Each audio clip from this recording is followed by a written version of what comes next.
Just make it work. Hello, Internet. So, I found out why the oxygen sensor wasn't working properly. The pins aren't all pushed home in the connector.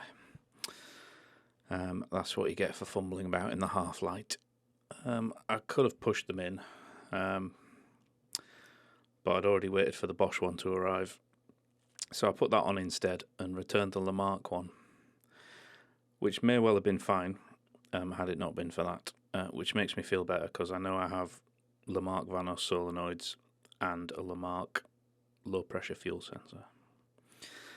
I changed the high pressure fuel pump, which made no difference.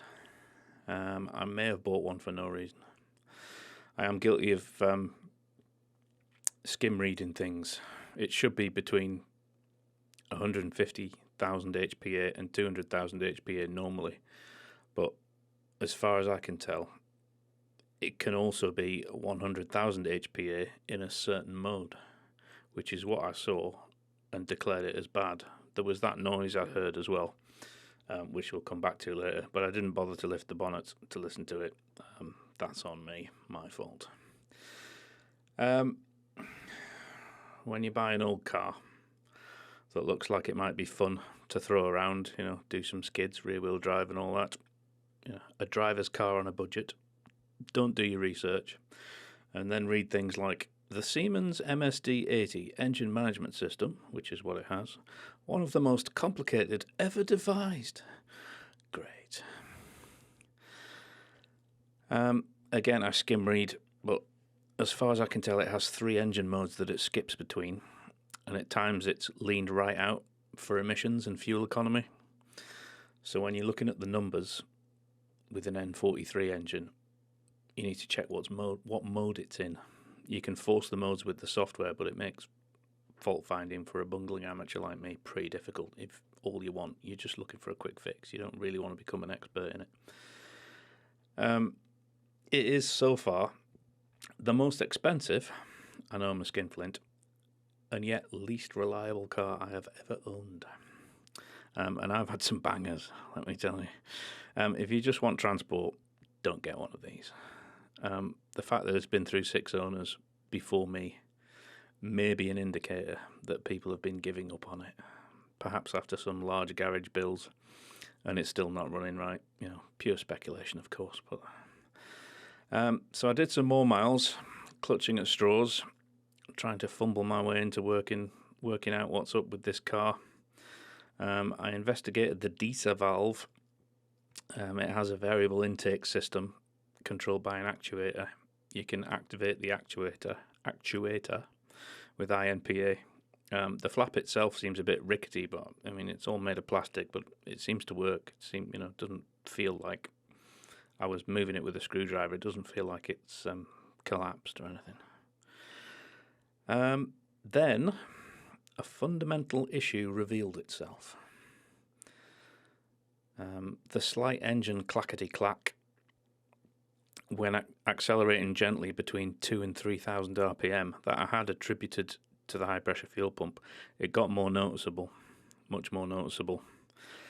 So I kind of limped home with it, and I got the missus to hold the revs between 2,000 and 3,000 while I actually had a listen to it with the bonnet up, and there was a noticeable clattering occurring around near the Vanos, the timing area at the front of the engine. It sounded like the chain hitting the inside of the valve cover. So stretched timing chain, I was thinking to myself, Vanos imploding. It was definitely not a good sound. I'm sorry I didn't capture it. I wasn't brave enough to do it again in case it went kablamo.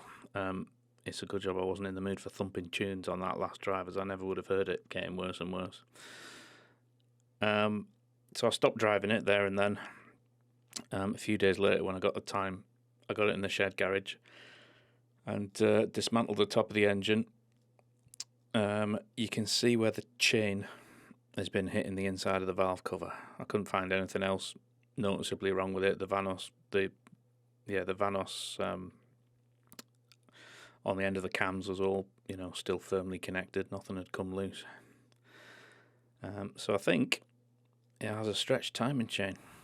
It's easy to convince yourself something is the case, but it would make sense. The timing drifting due to a stretched chain could be why it never really pulled consistently. It could also be the reason for 2D06 if the exhaust cam timing was drifting while sat on the cruise control. Again, I've never experienced how a working one of these should feel. It's on the verge of being a nice little car by my standards, if only I can get it to behave itself. So I intend to persevere. I've ordered the parts to do the timing chain, guides, and a full service as it's due. And we'll report back once I have more news. Over and out.